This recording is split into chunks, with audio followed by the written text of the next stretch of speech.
So here we go, the draw for the Champions League quarter-final and semi-final happening on the same day. And let's find out who we've got together in the last state of the Champions League. We are the biggest underdogs out of the lot here. There's no doubt about it. We've done well to get here, and let's see who we've got in the quarter-finals. First tie, all German affair. Second tie, Arsenal versus Atletico. Who do you want out of those three, man? Oh dear, Liverpool next, and it's going to be an all-English affair as we've got the Reds, the best team in England this season, sure to win the Premier League title. Oh man, I can't see us getting through that.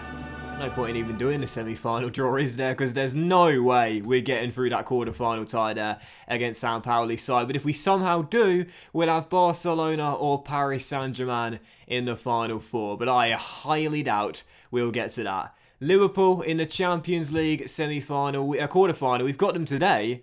And then we'll have the quarter-final directly afterwards as well. Bring them on. What's going on, guys, and welcome back to another episode in my Football Manager series. This is episode number 85.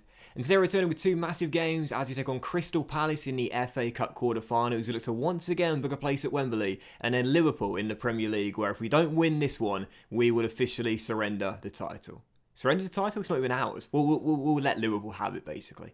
Anyway, let's just get straight to it, man. Nothing to show you in a run of camera. There was just a one game. It was away at St James's Park against the Magpies, and we drew the game 0-0. Very poor goalless draw against the side who right now are sitting bottom of the Premier League table and certs to go down as well. It is worth pointing out that for Newcastle, they seem to do better against the big boys. Obviously, they got a credible point against us. They got a 1-1 draw away at the King Power as well. And don't forget, they ended Liverpool's long unbeaten run as well. So I suppose we can't really be too surprised we couldn't find a winner at St James's Park. But yeah, honestly, there's nothing else to show you in the run off camera because it wasn't really a run. It was one game. But I'm going to dive straight into the first game of the two today. It is indeed Crystal Palace in the FA Cup quarter-final. We once again try and book a place at Wembley and keep ourselves in the competition. Right now, in the injury report, no one's down at the moment. We have a couple of players that are quite unfit in Larici and Abbey. Manzotti's away on international duty. He can stay there. And Samuel Madou is suspended for the game. Otherwise, nothing else to report. So we're going tiki-taka for the game, and this will be our team. Three as our cut goalkeepers between the sticks,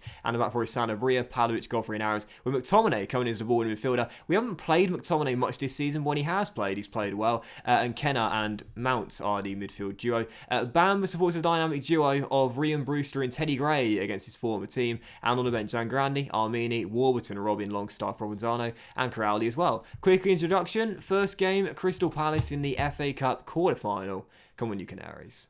The media have given you a lot of credit lately, so go out there and put on a worthy display. Oh, just turn it up. Inject it into my veins.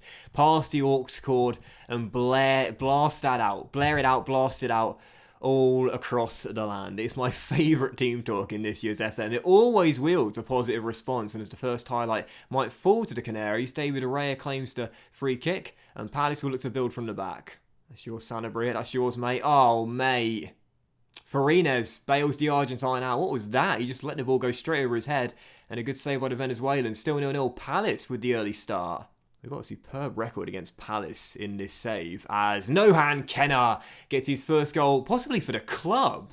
Yes, he is. It's the first goal for the club for Kenner, and we take the lead 14 minutes in. Massive race again, but it is worth pointing out we only just escaped in the previous two rounds against championship sides, but Kenner heads it for at home from close range, makes it 1-0, and the guy that gets the assist, we don't need a second replay, FM, Herman Bamba from the free kick. I've said it a few times and I'll say it again. When he gets a set piece, it's a guaranteed assist, basically. Well, Mason, win that. Well done, Mount. So much more committed now. He's withdrawn his transfer request. He'll definitely get a new contract at the end of the season, no doubt about it. And that's a brilliant ball. I might give him a new contract at half time. What a ball by Mount. And Brewster makes it 2. That was absolutely brilliant from Mason there. He is such a good player, man. He really is. Takes one touch and look at that for vision. And oh, God, yes. And oh, Brewster. Nats through the legs of David Raya makes it 2-0. And what a fantastic first half from the Canaries. Palace had the early chance. The game could have looked so much different had they converted it. But instead, Farines kept us deadlocked. And now we lead by 2 heading into the break. 45 minutes away from a place at Wembley. Sanabria to Teddy. We were waiting for this moment, and there it is right there. You knew it would happen at some point.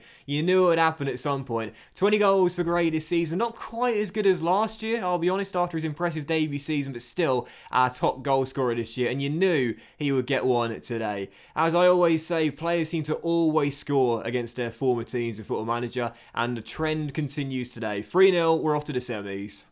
I felt confident when the draw was made. Again, we've got a really good record against Crystal Palace. Of all the Premier League teams, I think they're one of the sort of best opponents for us to face, if you will, because we almost always manage to beat the Eagles, and today it's been a very convincing performance as Herman Bamba gets on the move, plays it back to Mason Mount. You know he can strike him. Oh, just over the bar. We've been on top today, and I know some of you guys don't like the tiki-taka system. Don't get me wrong, I understand that some of you think it's got too many weaknesses to it and quite a few tactical flaws. Like I said, I have adjusted it a little bit due to your suggestions in the comments, but I truly believe that whilst the Gegenpress does wield us some good results at times, especially against the big teams, the tiki-taka is our best system. I really believe that. Bamba's corner, headed in by Crowley. That's not tactics, that's just set pieces being OP in this year's FM. 4-0 Norwich. And there you go, convincing routine victory, and we are in to the final four of the FA Cup. And, you know, again, I talked about it, there's a very big possibility we'll have a trophyless season this year if you don't count the Super Cup, but the FA Cup, definitely on into the semis, and we'll have the draw on Monday. Let's do that next. And this is quite interesting. The board have just came to me and said they're delighted I've achieved one of the objectives laid out in the club's vision 2 years ahead of schedule, which is challenge for silverware. So, it's... yeah, I mean, the semi-final we're in, not the final, but they deem that as challenging for silverware. That's very lenient. Fair play, board. Thank you. And we're just going to play through the Sunday FA Cup quarter-final ties as well. You might have just seen them there. It's Manchester United versus Southampton in the earlier kick-off, and Sheffield United versus Brighton. As you see, the Seagulls managed to score a late winner there at Bramwell Lane, and the Red Devils beat Southampton by 2-0 as well. The other team that are through, by the way, are Chelsea. They beat Fulham in the late kick-off yesterday. And Bamba wants a new contract. Oh, I love the fact that always seems to happen now. When it comes to an issue, I take the time out to talk to them and they're fine with dropping it. But yeah, so you've got Chelsea, Manchester United and Brighton in the semi-finals. No disrespect, but I think you know we'd prefer the Seagulls there. Let's do the draw and see who we've got in the final four of the FA Cup. It's not now, so it should be after just one quick little process game. Where are we? There we are, FA Cup semi-final, where Norwich City will be taking on... Manchester United at Wembley in the FA Cup semi-finals. Why does it always do that in the final four? It always seems to flip the draw around. Not that it matters, it's a neutral venue. But either way, Manchester United in the FA Cup semi-final. One of the tougher teams we could face there. And yeah, bring them on. Based on the Premier League as well, if we lose to Liverpool today, that'll be us out of the title race. What I might do in the next episode is do both of the quarter-final legs against Liverpool in the Champions League, and then do Manchester United in the FA Cup semi-final as well, a massive treble header. Yeah, depending on the result of today's second game, I think that's what I might do. International break first though, and let's process through this together. And as we're still in the international break, just one thing to come back with real briefly. We just had our youth intake for the year, and to be fair, this guy doesn't look absolutely disastrous. Freddie Racon Regulus, brilliant double-barreled name. But a central midfielder, 16 years old, only 9 determination, so I'll have to put him in a mentoring group. But mentally, otherwise, not too bad. 15 decisions, 14 flair, 13 teamwork, 14 work rate, 14 stamina, 13 natural fitness already on a 16-year-old. And technically, technique 16 being pretty good with 13 first touch as well.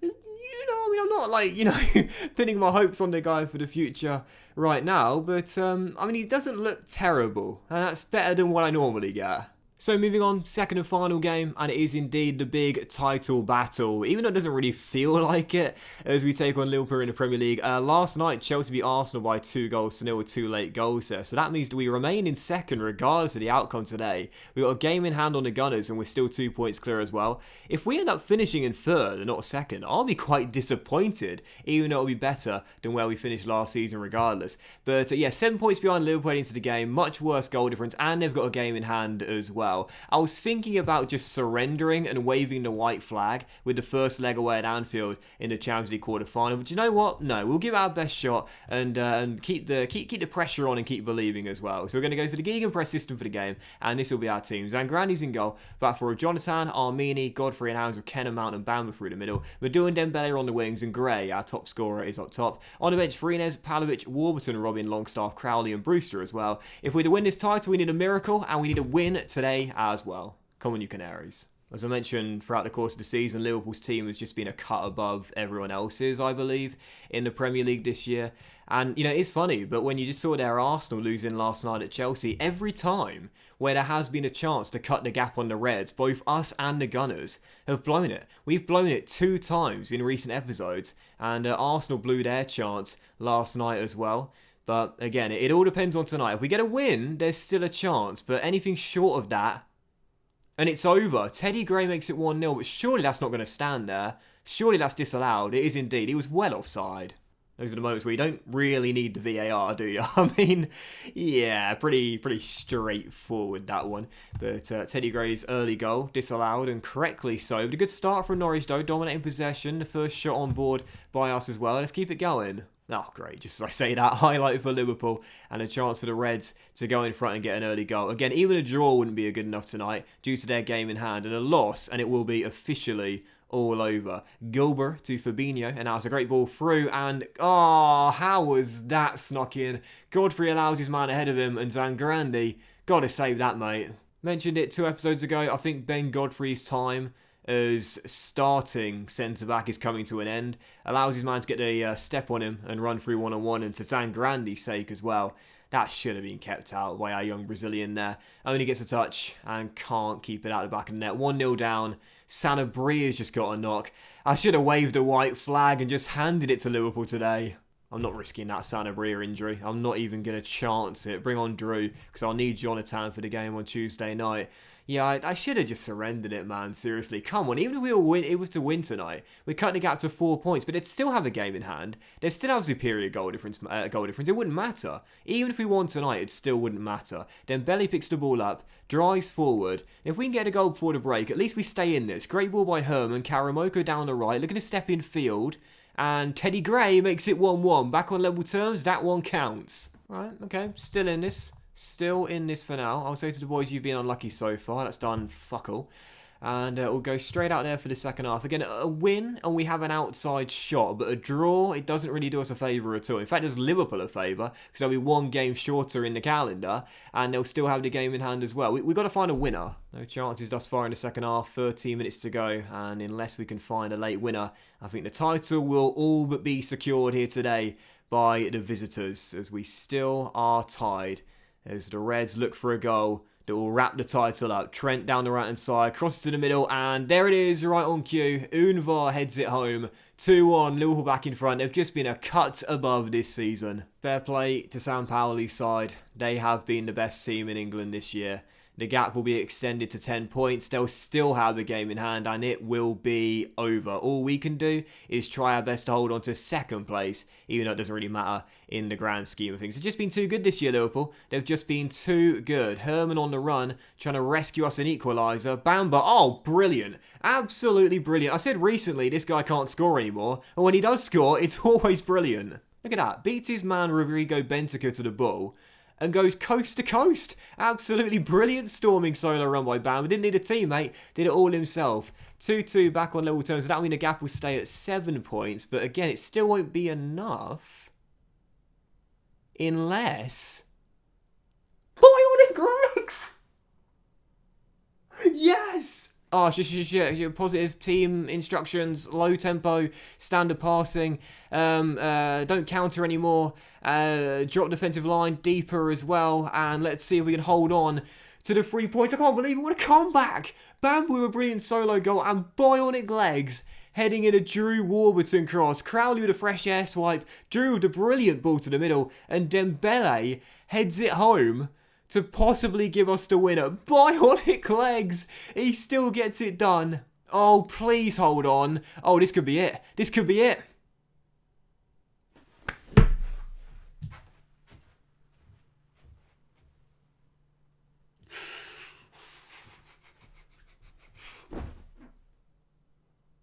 Oh my word. 3 goals in a matter of moments. How did Crowley squeeze it in from there? But more importantly, what the fucking hell is that goalkeeper doing? Dear oh dear. Shades of Andre Onana. Wow. Norwich City have just pulled off an unbelievable comeback win.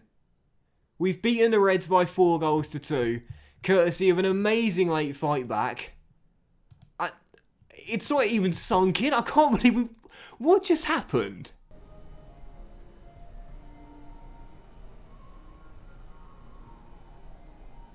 The ice cream man's now popping around for a visit. Sanabria, unfortunately, is going to miss the first leg against Liverpool on Tuesday night. I'm not giving him injections. I'm not going to risk that. No chance after what happened to him a couple of years ago. But De Bruyne encourages Bamber to leave Norwich. Piss off, Kevin. I'm absolutely speechless. I don't even know what really just happened there. We were 2-1 down, and out of nowhere, we won the game 4-2. Extraordinary late fight back. So that means now in the Premier League, against all odds, Norwich are still in it. 4 points to gap, and okay, don't get me wrong, destiny is still firmly in Liverpool's hand. They've got a game in hand, they're 4 points clear, and they've got a far superior goal difference record as well. Win their game in hand, they'll go 7 points clear with 6 remaining, and they've got Chelsea at home, tough one to be fair. In fact, when you look at their fixtures there, Chelsea at home, Everton at home, Manchester United at home, Leicester away, Arsenal at home, and I tell you, that's a tough run for Liverpool, you know. 2 defeats in their last 3 as well. Well, I don't know what I'm saying. I mean, look, let's just downplay it. We're still massive underdogs. Fuck me, could we have done with that win on St James's Park? But we're still in it. We're still in it. So that Wednesday's episode of the Football Manager series, guys. A big thank you. Fortunately, we have enjoyed it. We will return in the next episode with the Champions League quarter-final, both legs. I'll play the West Ham game kind of like on the episode, but I'll just, do it off camera and show you the highlights. But we'll come out in the quarter-final and then do Manchester United in the FA Cup semi-final and Brighton the episode afterwards. But I tell you, I thought the Premier League was going to be over after today, but instead, we are still breathing for now. So have a great day, guys. Much love to you all. And I still don't know what happened there. And I'll see you for the next episode very soon. Extraordinary.